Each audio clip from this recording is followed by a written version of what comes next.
Co się chceš pýtať? Jak chcete? Slovensky? Po slovensky. No, počuješ ma dobre? Jo, paráda. Zkouška. Raz, dva, tři. Tak já je tady přeruším, protože oni by nás nenechali jinak začít.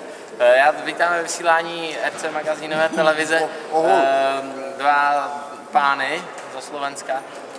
K nám přilétali Igor Lipták a Zdeno Kunák starší. Babi, ahoj. Doufám, že vás sleduju, že máte hodně fanoušků na Slovensku. Jasně. To všetko, to sú naši. Ale to nejsou slovenský jenom, no? To sú naši. To evropský tohle. My sme medzinárodný formát, to sú naši všetko. A výborně. My ich naučíme. Musím sa upraviť, moment. Vy platíte tím eurem, tak už je to mezinárodní. Tak, Jo. My máme obrovský fan, obrovský. Začnu tebou. Daj si denček. Ja by som si tiež dal, lebo má vlezlé otázky. Moment. 49. místo, Igore. Vynikajúce. Nikdy som tak dobre nedopadol na Európe, vynikajúce. Díky. A vždycky bývalo 150 ľudí, takže nikdy som sa nedostal. Ale šetri si prosím ťa, viac nedostaneš. Najvyšší čas ukončiť závodnú kariéru, lebo som teraz na vysní. Áno. Jasně. A co tu už syn? Byl o nějaký stupinek, víš? Kolikátý skončil? Máš Ten je. Tak to neviem, on je adoptovaný, takže ako ja som sa o to nejak veľmi nezaujímal a prakticky mi to bolo úplne jedno. Jasně. A co zítra, ty jo? Máš před sebou 9 svých soupeřů, za tebou ještě Matěj Řehák, to je český závodník zase. To je taky dobrý kosič. Teda nechci říct, že jsi kosič, sorry, když Áno, je možné. Jaké zítra? Otázka je možná. pivo, ne? Ne, otázka je položená správne, je možné, že my budeme zajtra z tribúny kosiť. Je to možné, pretože my ideme dneska koštovať a je možné, že zajtra skutočne kosič je možno to správne slovo, ktoré budeme vysťovať viacerí na tribúne. Já si vzpomínám na dnešní ráno, kdy to bylo hodně podobný. A zítra to bude ještě víc. Bude to ešte viac, pretože skupina, ktorá sa zišla v našom finále, v tom predposlednom je. Ďakujem, Zdeno, si kamarát, sa zišla aj vynikajúca a síce jediný zo závodníkov, a to musím nabonzovať, nejaký Kopecký povedal, že on teda slopať nebude, lenže chlapec si neuvedomil, že keď budú slopať ostatní 9, jemu to nič nepomôže. Pretože on neprekľúčkuje. Pretože jediný triezvy medzi 9 ošratými nemôže zajazdiť nič. Tak to bude. Dáme to sleduje i Jura. Prosím vás, prestávku, ja sa musím upraviť.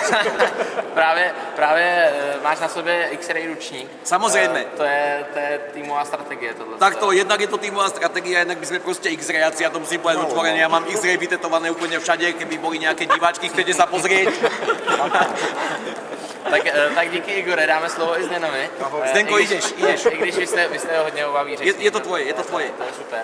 Prosím tě, ty jsi hlavně vášnivý otec, který nenechá klidnýho jak syna, tak teda obecenstvo, když se náhodou něco nepovede. Ale tentokrát, už jsem to říkal se Zdenou v rozhovoru, si nebyl příliš slyšet. Jsi spokojený, je to tak dobrý, že Zdeno jede tak super, že prostě ty nemusíš nic říkat skoro. Ty si to nepočul? A tak... Ty si tu nebol? Ty si sa niekde zasieral? Párkrát ano, samozřejmě. Si to nesledoval? Ale znám tě i jako... Tá prvá rozjazda som išiel. No to vím. Ale ako svinia. Lebo on má tiež adoptovaného syna, je mu to prakticky tiež jedno, my sme tu spolu. Jo, takže... My sme za nás, za Košice. Košice Trenčín, chceme diaľnicu Košice Trenčín. Áno, chceme diaľnicu. Chceme diaľnicu, povedzte prosím tam, že chceme diaľnicu Košice Trenčín. Lebo my som sa znovu aj zmiňovali, chceme tak ďaleko. Každopádně k výkonu tvýho syna jsi spokojený. Veľmi. Ja som tiež spokojný s výkonom jeho syna, nevidím problém. Oni jsou si spokojení, To si nečakal, koľko rokov si čakal, kým ťa takto poteší? 30, strašne, 30 a viac. Áno. Možno. I my Češi jsme s ním spokojení, víš, on jezdí za nás. On jazdí za Čechy, áno, pretože s tým eurom on si vás tu vlastne kúpi, takže je to normálne, že jazdí za vás a Zdeno chceme diaľnicu Trenčín-Košice, rozhodne. No, máme to, A myslím, máme že- to slúbené. Ja si myslím, že to už s tým bude takto pokračovať, že raz nám ju kúpi. Lebo on bude profesionál, on nám kúpi diaľnicu Trenčín-Košice. Zdeno, ideš! Tak jo, tak pánové, díky, doufám, že si užijete večer, o toho nepochybuju. A zítra teda tě uslyšíme. Jasno, určite. Ďakujeme za rozhovor a keby náhodou vašu televíziu, chlapi, ešte by som chcel na záver podotknúť, keby náhodou vašu televíziu sledovali aj nejaké západné kultúry, ktoré sú na nejakej vyššej úrovni, tak my by sme so Zdenom chceli odkázať týmto kultúram za nás dvoch len jedno. Pomoc! Díky, ahoj. Ahoj. Ahoj. Dobre.